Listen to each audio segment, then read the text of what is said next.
Good morning, good evening, good afternoon, Earthlings. How are you doing today? Right, we are going to press on, especially as the sugars have demanded that we stop.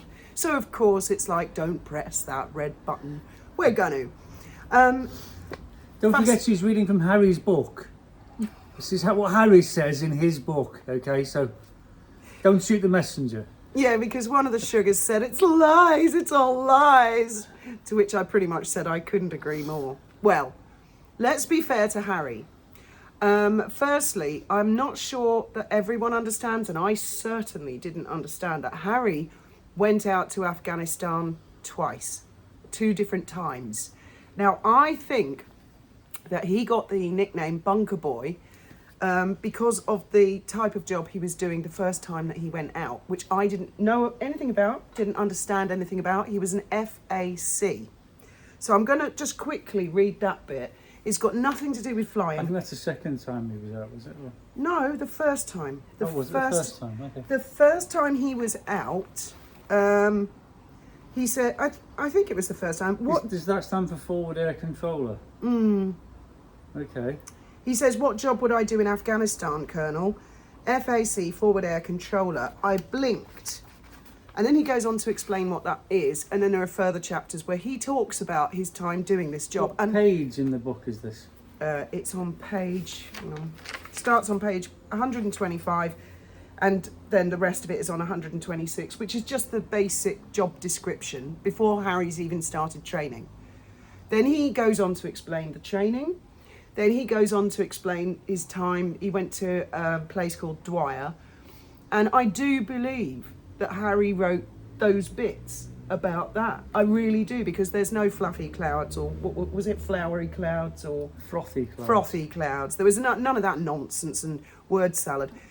Harry has a very abbreviated, short way of speaking. Yes. Whereas Megan goes on and on and on and on and on and on and says nothing. Yeah, so like Harry will say, woke up, weather bad, feeling awful, had to go to work. You know, that's how Harry kind of speaks in the book. It's very, very short. And then suddenly it will go into, and when I met my flying instructor, he had such a kind face with every wrinkle in the grey, silvery box hair. I felt like he was holding my hand through the whole experience. And you can sort of tell it was someone else writing that bit. And I don't think it was Mo Ringer. And also, I do remember the rumours, which you didn't know until this morning.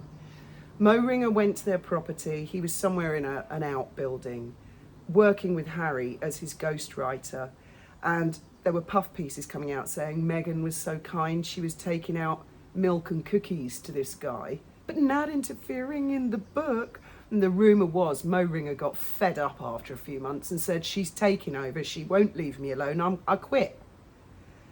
And I can actually believe that rumour, because the first part of the book, apart from the very first chapter, because the first chapter is kind of like from the end of the book, but the rest of it, you know, where Harry's talking about growing up, Chelsea Davy, etc., etc., it's all very short, sharp, abbreviated, the way Harry speaks. And then halfway through the book, it just turns into mechanisms and flowery speech. So I'll just describe what an FAC is, to do Harry justice, right? And I think this is why they called him Bunker Boy, because of the very nature of the job. Highly sought after job, he explained, because there was lots of discussion about if Harry went to the front line, he could actually be putting other soldiers' lives in danger. So they had lots of thought about where exactly they could put him, where he could have a degree of large anonymity from the Taliban. He explained FACs were tasked with orchestrating all air power, giving cover to lads on the ground, calling in raids, not to mention rescues, medivacs, the list went on. It wasn't a new job, certainly, but it was newly vital in this sort of warfare. Why is that, sir? Because the bloody Taliban is everywhere and nowhere. You simply couldn't find them, he explained. Terrain was too rugged, too remote, mountains and deserts honeycombed with tunnels and caves. It was like hunting goats or ghosts. You had to get the bird's eye view. Since the Taliban had no air force, not one plane, that was easy. We British plus the Yanks owned the air. The FACs helped us press that advantage. Say a squadron on the ground needed to know about nearby threats, the FAC checked with drones, checked with fighter pilots, checked with helicopters, checked his high-tech laptop, created a 360-degree picture of the battlefield. Say that same squadron suddenly came under fire, the FAC consulted a menu, Apache, Tornado, Mirage F-15, F-16, A-10, and ordered up the aircraft best suited to the situation, or the best one available, then guided the aircraft onto the enemy using cutting-edge hardware.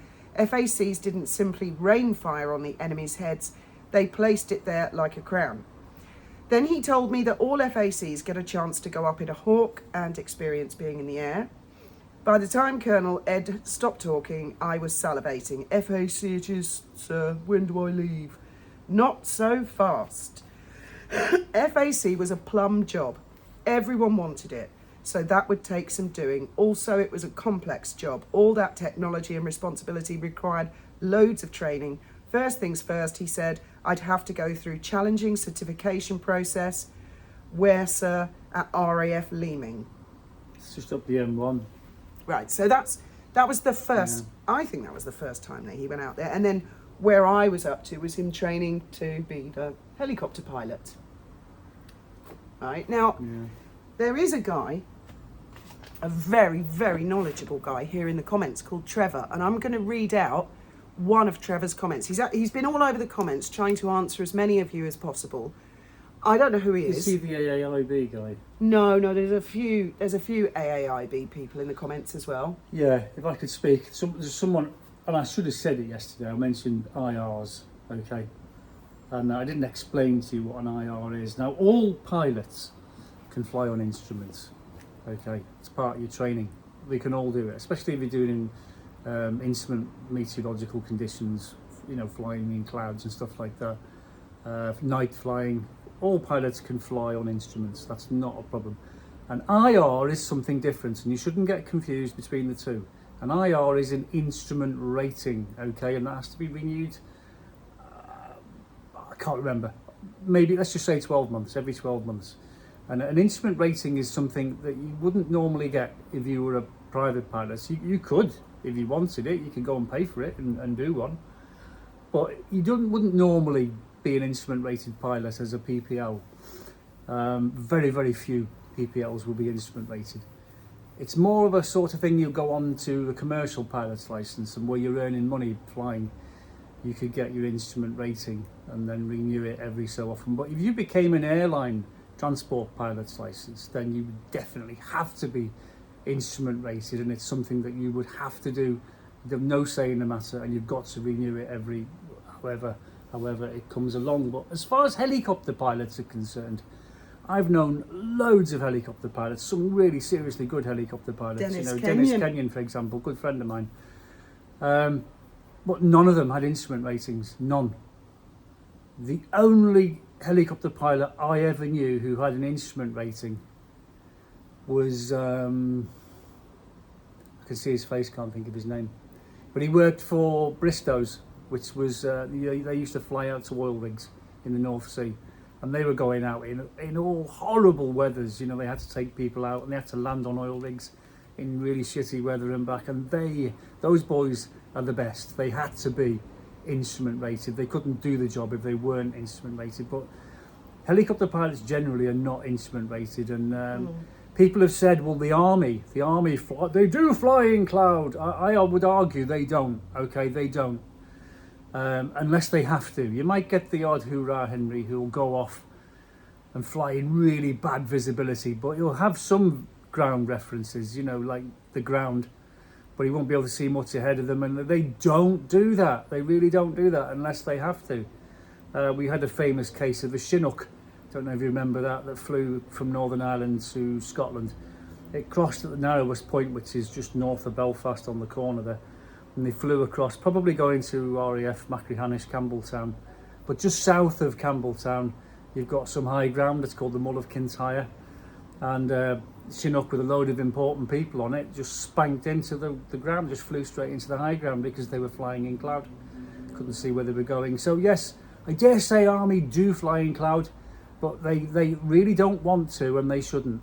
That's the nub of it, because that's how accidents happen. There's no way that helicopter would have flown into high ground if it could see the high ground, is there?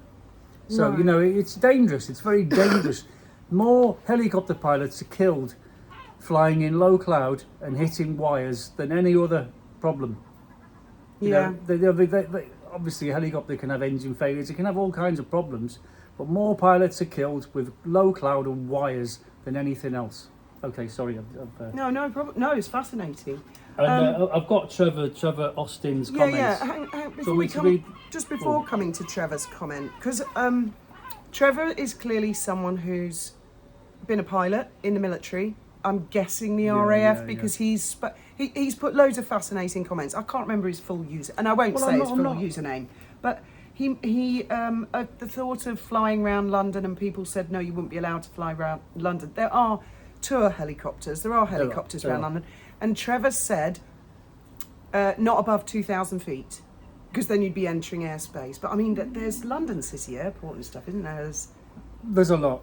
The approach for Heathrow, for example, comes in right across Westminster, and you can see the aeroplanes. Oh God, yeah. When we were in London, you can see them coming down, coming down. I mean, there's different airspace. There's Class A airspace. Okay, that's the most strict. I mean, that's where aeroplanes taking off and landing from major airports. You don't want some idiot coming past in a helicopter, hitting an airliner. I mean, that would be catastrophic. But they do have helicopters. So you have a thing called Class A airspace, and you're not allowed to fly in Class A airspace unless you are talking to air traffic control. Right. Doesn't mean you can't go in it, but you know it's restricted, heavily restricted, and you've got other classes of airspace which are not as restricted. Now, just coming back to, it's got the number 30. None of the others, I don't think, have. Oh yeah, they do have number. Must be chapter 30, and it's on page 165.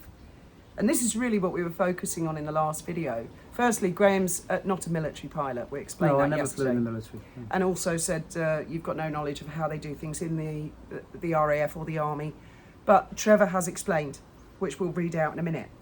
But my problem with, I was shipped off to RAF Shawbury, and this is the bit. This is right after his first solo in a Slingsby. Really? He doesn't mention what type of helicopter it was at all, and that for me is a big thing, Trevor. Completely forgot what type of helicopter. I'm not talking about Trevor Coult, by the way. This is another Trevor. Trevor Austin, I believe his name is. I don't know what. I'll read his username out if I must. I mean, I wasn't going. I think he's fascinating. Well, he's put his comment there. Love to get him up on a live and pick his brains about this. But I think Trevor's more focused on the like the technicalities of learning in military flying. So I've got a question for Trevor. Where's that word gone again? The fluffy. What was it again? Fluffy? Frothy. Frothy, yes. Does that sound about right, Trevor? Frothy clouds, and not mentioning what type of helicopter he jumped into at RAF Shawbury. There's not a mention of what actual type of helicopter it was. He talks about invisible monkeys pulling off the skids, and then he managed to do his go around the airfield, land on the H, and he felt great. And then it goes on to the next. During this time, I was living in Shropshire with Willie, which is where we're going to go to next. I can remember the name of the helicopter I first had trial lessons and initial helicopter training in. And that was an Enstrom 280 and an Enstrom 480, which was a turbine. So, I mean, I remember these things. And so why wouldn't Harry remember what kind of helicopter he did his first training in his first solo? I mean, you would, it's the sort of thing you'd know. You'd even know the registration number. Maybe he wouldn't be allowed to give out the registration number, but he'd certainly give out the make. Yeah, but I'm not dissing Harry in this. What my point is, Harry didn't fucking write that page, because when he was talking about FACs, he knew his stuff, and he's talking about what he was doing. Do you want me to read it out and you can stop me? Yeah, go for it. Okay, this is Trevor Austin. Harry is a complete spanner, but may I suggest your knowledge is severely lacking. Instrument rating in brackets H, close brackets, question. Okay, so I've got a question for you, Trevor, because I don't know the answer to this.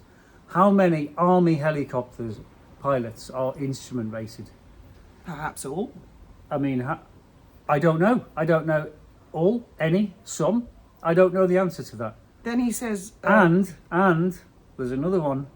Right, if they are instrument rated, what kind of helicopters would they be flying with the equipment that will allow them to fly on instruments in cloud?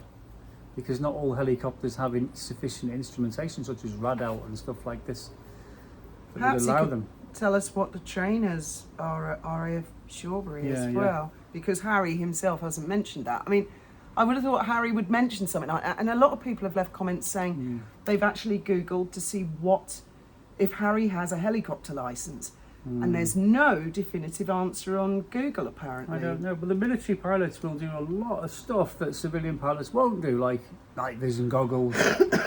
You know, we don't have them in civilian world. There's lots of, it seems shrouded in mystery, and part of the reason I'm doing this is to clarify it for Harry, because if Harry's genuinely got certain qualifications, yes, I understand the injustice of it, that no one believes him and no one listens, and that's why I wanted to explain what an FAC is. If he has a helicopter pilot's licence, right, it will be registered with the Civilian Aviation Authority or the Federal Aviation Authority. Harry has not yet claimed in this book that he has a helicopter licence to this day.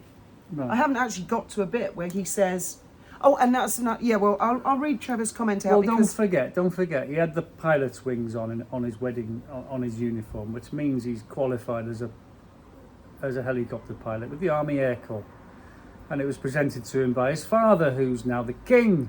But let's not forget, the king still wears his parachute regiment wings on his shoulder, because he went off and him and Prince Andrew did actually do the parachute course. I remember them doing it. But for everybody else in the world, if you want to get your parachute regiment wings, you've got to be in the you've got to do P Company, which has got nothing to do with parachuting, right? P Company is a grueling, horrible infantry physical training thing where you get beasted to death, having to run from hundreds of miles with kettles on your head. I don't think Prince Charles ever did that. Well, but he's the King of England. He can, if he wants to wear those wings, he can, because he's the king. The royal family, the monarch he's is worn them ever since. The monarch is commander-in-chief, Graham. What the fuck do you expect? So they can wear what they want. Right. He can wear an admiral's uniform if he wants. Shall we get to Trevor's comment quickly? Yes, sorry, let's get back to that. Harry is a complete spanner, but may I suggest... Oh yeah, I've read all that. It's quite normal for military and civil helicopters to fly in cloud. No, it's not. I disagree. You wouldn't fly in cloud. You wouldn't.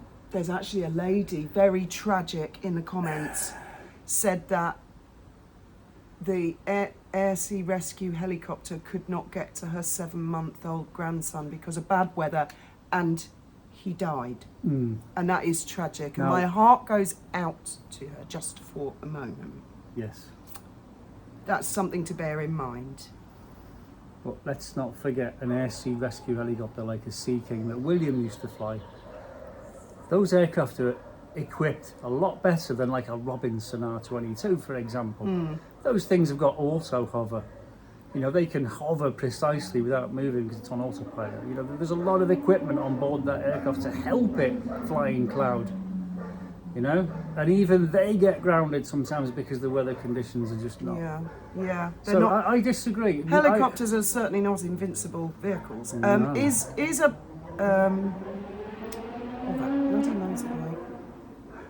another example, the avoidance curve is a plot of airspeed versus height.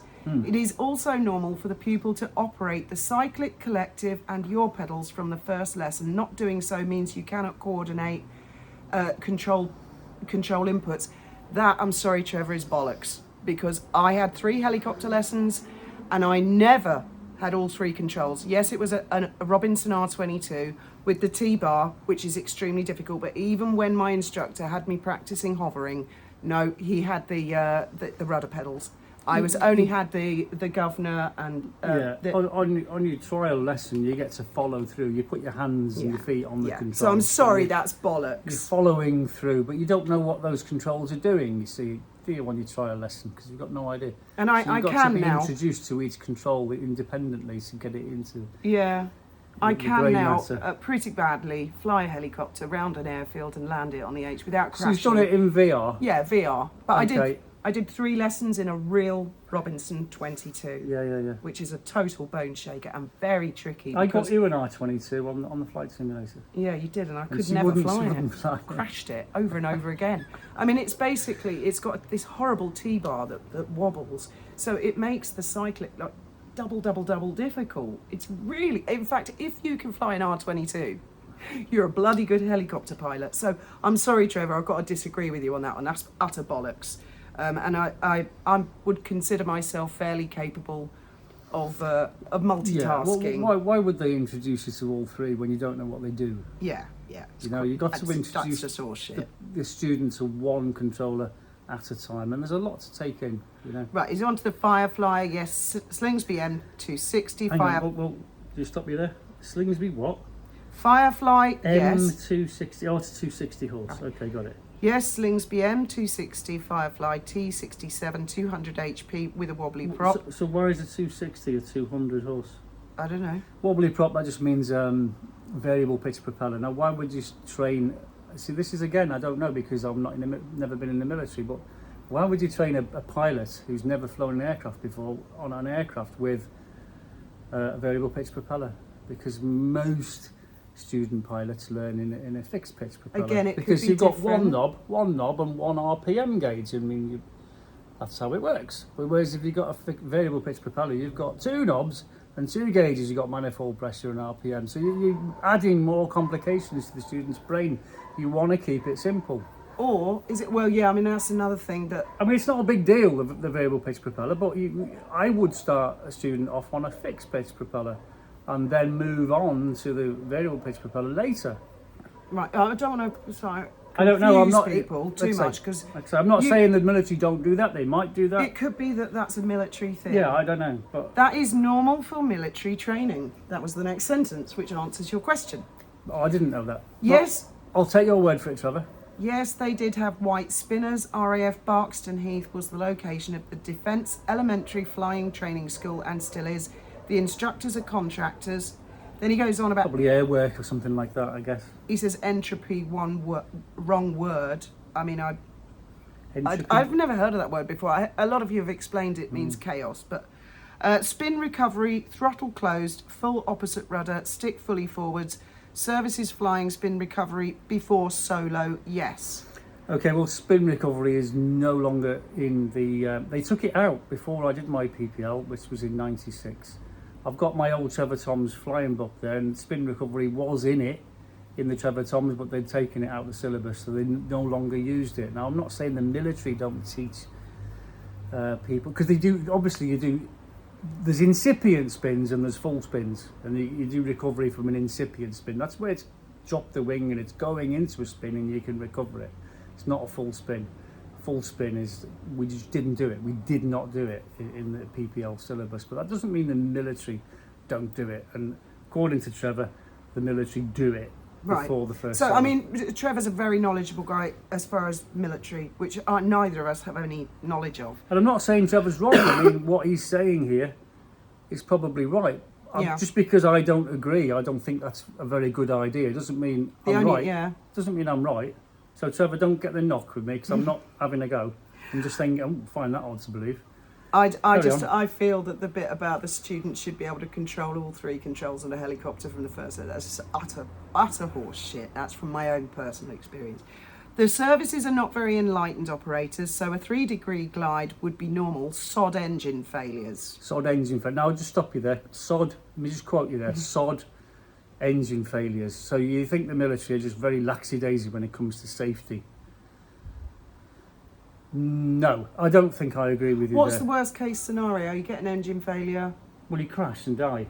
Would it not just glide because it's moving forward all the time? Of course it's moving forward all the time, but you've got to find somewhere to plonk it down, haven't you? And that might not end well. But when you're looking at the lights, Yeah, you're on track for the runway. yeah, Aircraft's moving forward, you get an engine failure. yeah.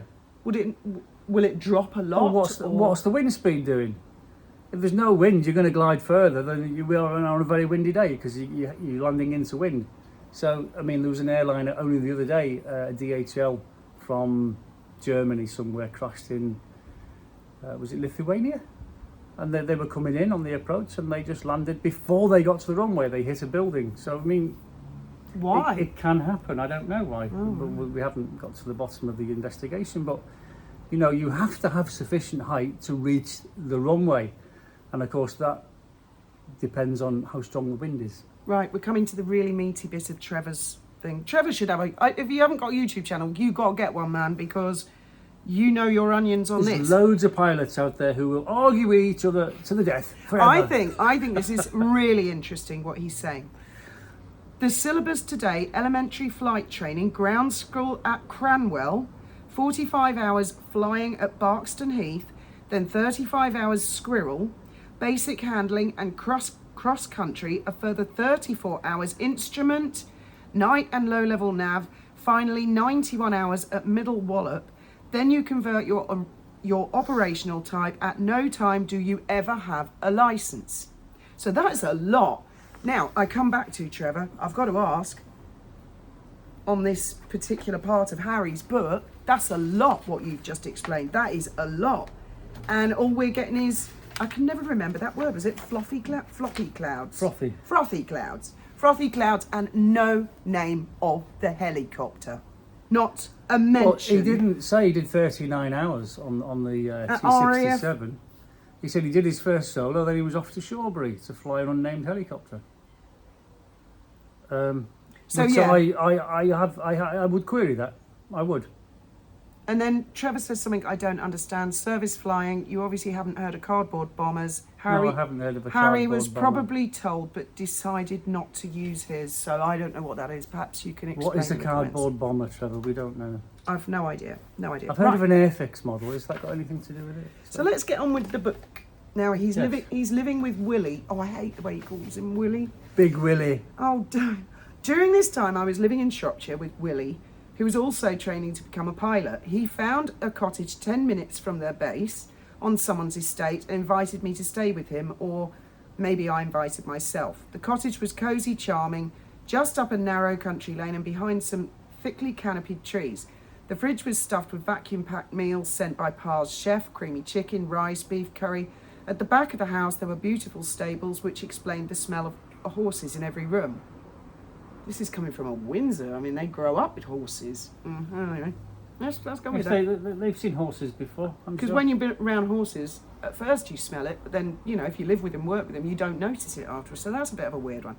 Each of us enjoyed the arrangement. Our first living together since Eton. It was fun. We didn't like Eton because he had his head shaved and Willie laughed at him. Better yet, we were together for the decisive moment, triumphal unravelling of Murdoch's media empire after months of investigation, a gang of reporters, and then he goes on and on and on about how basically they really didn't talk to each other about Murdoch's, the thought of Murdoch's empire. He mentions Middle Wallop, which Trevor mentions a minute ago. And they were interviewed together.